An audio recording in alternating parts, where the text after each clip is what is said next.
Friends, once again you are most welcome in my class.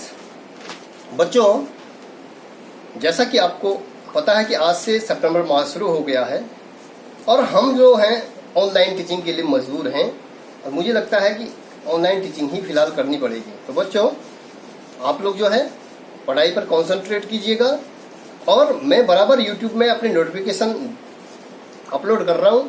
आप लोग मेरे YouTube channel को सब्सक्राइब करिएगा, जिससे आपको जो समय समय पर मैं नोटिफिकेशन भेज रहा हूँ आपको समय से प्राप्त हो जाएं। आप वीडियो को जरूर देखिएगा। वीडियो को देखने के फलस्वरूप भी आपको जो भी टॉपिक है वो क्लियर तरीके से क्या हो जाएगा, समझ में आ जाएगा। तो बच्चों, जैसा कि मैं आजकल चला रहा हूँ मात्रकों में त्रुटि, एरर इन मेजरमेंट, तो उसमें मैंने आपको बताया था कि जो त्रुटियां होती हैं कि किसी भौतिक राशि को हम विभिन्न मापक यंत्रों के द्वारा यदि उसको मेजर कर रहे हैं तो मेजर करने के फलस्वरूप उसमें कुछ न कुछ अनिश्चितताएं रह जाती हैं। कुछ न कुछ अनिश्चितताएं जो होती हैं उस मान में कुछ न कुछ अनिश्चितताएं रह जाती हैं। वही अनिश्चितता क्या कहलाती है? त्रुटि कहलाती है। या दूसरे शब्दों में यदि हम बोलना चाहें तो किसी भी भौतिक राशि के वास्तविक मान और प्रायोगिक मान, वास्तविक मान मीन्स जो वास्तविक उसका मान था, और प्रायोगिक मान मीन्स जिसको हमने जो है प्रयोगों द्वारा निकाला, उसके फलस्वरूप उनका जो अंतर होगा उसको ही क्या कहते हैं? त्रुटि कहते हैं। तो बच्चों, जैसा कि त्रुटियों में मैंने बताया था कि जो त्रुटियों की जो अभिव्यक्ति है, जो एक्सप्रेशन ऑफ एरर्स है, उसमें मैंने आपको बताया था कि जो त्रुटि है वो है निरपेक्ष त्रुटि। इसको कहेंगे एब्सोल्यूट एरर। एब्सोल्यूट एरर जो होता है, जो निरपेक्ष त्रुटि को हम इस तरीके से डिफाइन करेंगे कि किसी भी भौतिक राशि का वास्तविक मान और प्रेक्षणों के द्वारा जो ज्ञात मान होता है उसके अंतर को हम क्या कहते हैं? निरपेक्ष त्रुटि कहते हैं। मतलब इस निरपेक्ष त्रुटि में हमें किसी भी भौतिक राशि का वास्तविक मान पता नहीं होता है। वास्तविक मान पता न होने के कारण हम क्या करते हैं? हम इस भौतिक राशि के कई मान निकालते हैं। माना सपोज हम भौतिक राशि के n मान निकाल रहे हैं, तो हमने जो भौतिक राशि का जो मान निकाले, जो प्रेक्षण प्रयोगों द्वारा जो भौतिक राशि के मान निकाले, वो x1, x2, x3 dot dot dot xn हमने क्या निकाले? मान निकाले। और मान निकालने के फलस्वरूप हम क्या निकालते हैं? ये हमारा जो है प्रायोगिक मान है। प्रायोगिक मान हमने उस भौतिक राशि के n मापे ली। n मापों में हमने पहली माप हमारी x1 है, दूसरी x2 है, तीसरी x3 है, डॉट डॉट xn तक। ठीक है। उसके बाद हम क्या करते हैं? इसका माध्य निकाल देते हैं कि माना टोटल जो है, ये जो मान निकाले हमने, इसका जो माध्य होगा उसको हम x बार से या x मीडियन, xm बोलो या x बार बोलो, x बार इसका समांतर माध्य निकालते हैं। इसका माध्य निकालते हैं तो माध्य होता है कि कुल प्रेक्षणों की संख्या, कुल प्रेक्षणों का योग बटे कुल उनकी संख्या। तो ये हो जाएगा x1 plus x2 plus x3 dot dot dot, माना हमने इनको n प्रेक्षणों की संख्या हमने n ली है। ठीक है। भौतिक राशि के n मापे लिए हैं, अपॉन टोटल हो जाएगा आपका n। ठीक है। तो कुल में आकर के हम इसको निकाल सकते हैं बच्चों।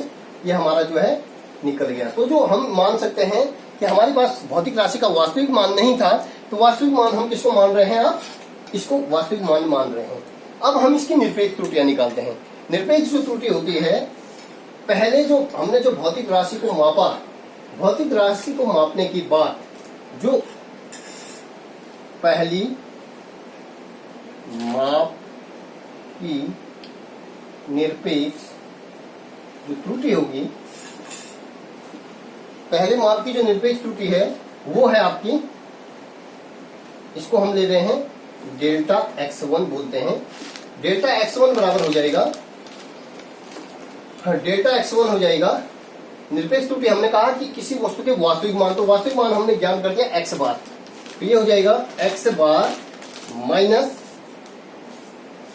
प्रेक्षित मान, क्या हो जाएगा? x1। ये इसकी निरपेक्ष त्रुटि होगी। इसी प्रकार से दूसरा जो मापित मान है भौतिक राशि का, x2 है, उसकी जो निरपेक्ष त्रुटि हो जाएगी वो डेल्टा x2 बराबर x बार हमारा वास्तविक मान है और माइनस x2 हो जाएगा। उसी तरीके से बच्चों हम इसको करते रहेंगे। ठीक है, तो हमने माना सपोज xn ले रखा है, हमने मापें ले रखी भौतिक राशि की n, तो उसकी जो निरपेक्ष त्रुटि हो जाएगी nवें भाग की वो delta xn is equal to हो जाएगा वास्तविक मान, ठीक है, माइनस जो है xn हमने इसकी वैल्यू ली है। ठीक है, तो कुल मिलाकर के बच्चों हम जो निकालेंगे, हमने जो है इसकी जो है निरपेक्ष त्रुटि निकाल दी। अब हम जो है इसकी कुल निरपेक्ष त्रुटि निकालते हैं। हमने जो मापें ली हैं उन मापों की जो कुल निरपेक्ष पहले की हमने निकाली, उसी प्रकार से हमने दूसरे की निकाली, ठीक है, तीसरे की एनवे की निकाली, ठीक है, एनवे माप की जो है हमने जो है निरपेक्ष त्रुटि निकाली। तो बच्चों हम निकालेंगे कुल त्रुटि, जो कुल निरपेक्ष जो त्रुटि हो जाएगी, कुल निरपेक्ष त्रुटि बराबर हो जाएगा जो हमने अलग अलग मापों की जो निरपेक्ष त्रुटि निकाली थी, कुल निरपेक्ष त्रुटि को हम किससे डिनोट कर देंगे, डेल्टा एक्स बार से। ठीक है, डेल्टा एक्स बार हो जाएगा आपका delta x1 plus delta x2 plus delta x3। ठीक है, पहली माप की निरपेक्ष त्रुटि, दूसरे माप की निरपेक्ष त्रुटि, तीसरे माप की निरपेक्ष त्रुटि, और हमने कितने ले रखे, n मापें ली हैं, तो ये हो जाएगा डेल्टा प्लस डेल्टा xn माप की जो त्रुटि अपॉन, चूंकि हम माध्य निकालें तो ये हो जाएगा n। ठीक है, तो बच्चों ये कुल निरपेक्ष त्रुटि होगी। या हम इसको इस तरीके से लिख सकते हैं कि माना सपोज वास्तविक मान हम जो है किसी भी जो भौतिक राशि की जो निरपेक्ष त्रुटि माना सपोज हम x लेते हैं, x बराबर हो जाएगा उसका वास्तविक मान मीन्स x मीडियन माइनस निरपेक्ष त्रुटि। ठीक है, निरपेक्ष त्रुटि, तो हम इसको जो है डेल्टा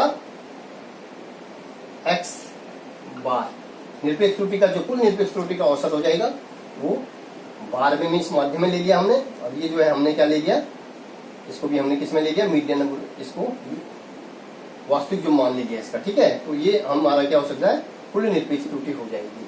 ठीक है, तो इसको हम लिख सकते हैं x बराबर x बार प्लस माइनस डेल्टा x। ठीक है, तो निरपेक्ष त्रुटि हमारी हो जाएगी, प्लस भी हो सकती है x प्लस डेल्टा x, ठीक है, और x माइनस डेल्टा x बार है ये, ठीक है, और x बार माइनस डेल्टा x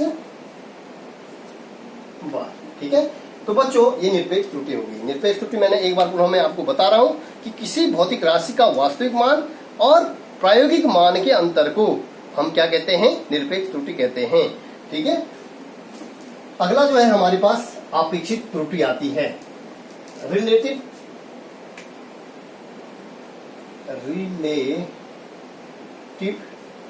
एरर, या हम कहेंगे और फ्रैक्शनल एरर। जो फ्रैक्शनल एरर होता है इसको कहेंगे आपेक्षिक ऑब्लिक सापेक्ष त्रुटि। ठीक है, या भिन्नात्मक त्रुटि इसको क्या कहेंगे, और भिन्नात्मक त्रुटि। तो भिन्नात्मक त्रुटि को हम डिफाइन करेंगे कि जो भिन्नात्मक त्रुटि हो जाएगी, आपेक्षिक जो त्रुटि हो जाएगी, आपेक्षिक त्रुटि बराबर हो जाएगा किसी भी भौतिक राशि का जो कुल निरपेक्ष मान है, भौतिक राशि का जो निरपेक्ष मान है वो कुल निरपेक्ष मान हमने निकाला था डेल्टा x बार। ठीक है, कुल निरपेक्ष मान बटे कुल निरपेक्ष त्रुटि बटे भौतिक राशि का जो वास्तविक मान हमने लिया था x बार, इसके अनुपात को हम क्या कहते हैं, आपेक्षिक त्रुटि कहते हैं। आप समझ गए होंगे कि किसी भी भौतिक राशि का कुल जो निरपेक्ष त्रुटि हमने ली थी डेल्टा x बार, और जो हमने जो है वास्तविक मान बनाया था x बार, उस दोनों के अनुपात को हम क्या कहते हैं, आपेक्षिक त्रुटि कहते हैं या भिन्नात्मक त्रुटि कहते हैं। इसके अलावा हमारे पास एक चीज और आती है, वो आती है प्रतिशत त्रुटि।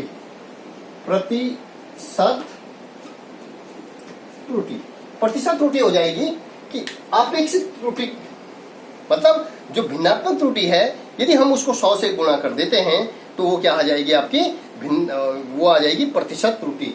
मतलब अपेक्षित मान में, अपेक्षित मान है आपका डेल्टा एक्स बार बटे एक्स बार, इसको 100 से गुणा कर देते हैं तो ये हमारी निकल जाएगी प्रतिशत त्रुटि। ठीक है। उसके बाद बच्चों, उसके बाद एक हमारा होता है वर्ग माध्यमूल मान त्रुटि। क्या आती है? वर्ग माध्यमूल मान त्रुटि। हमारी जो त्रुटियां हो सकती हैं वो धनात्मक भी हो सकती हैं, ऋणात्मक भी हो सकती हैं। ठीक है। तो जो त्रुटियां हैं वो धनात्मक भी हो सकती हैं और ऋणात्मक भी हो सकती हैं। बच्चों जो हमारी जो है, मैंने पहली बताई आपको निरपेक्ष त्रुटि, दूसरा जो है आपेक्षिक त्रुटि जिसको हमने भिन्नात्मक त्रुटि भी कहा, तीसरा जो है हमारे पास जो त्रुटि है प्रतिशत त्रुटि होगी, चौथी त्रुटि हमारी आती है वो आती है वर्ग माध्य मूल त्रुटि। वर्ग माध्य मूल त्रुटि, वर्ग माध्य मूल त्रुटि ये होती है बच्चों कि प्रेक्षणों के क्रम में जो धनात्मक और ऋणात्मक त्रुटियां हो सकती हैं, लेकिन जो त्रुटियों का जो वर्ग होगा वो हमेशा क्या होगा? धनात्मक होता है। तो हम कह सकते हैं कि त्रुटियों का जो वर्ग का जो औसत मान है, त्रुटियों का जो वर्ग मान हमारे पास जो है, हम वर्ग माध्यमूल मान जिसको हम किससे कहते हैं? Standard deviation, sigma standard deviation इसको बोलते हैं। ठीक है। सिग्मा से स्टैंडर्ड डिविएशन से डिनोट करते हैं सिग्मा से। तो सिग्मा इज इक्वल टू हो जाएगा अंडर रूट त्रुटियों का वर्ग है। त्रुटि निरपेक्ष त्रुटि हमारी थी डेल्टा x1 का स्क्वायर प्लस डेल्टा x2 का स्क्वायर प्लस डेल्टा x3 का स्क्वायर। ठीक है।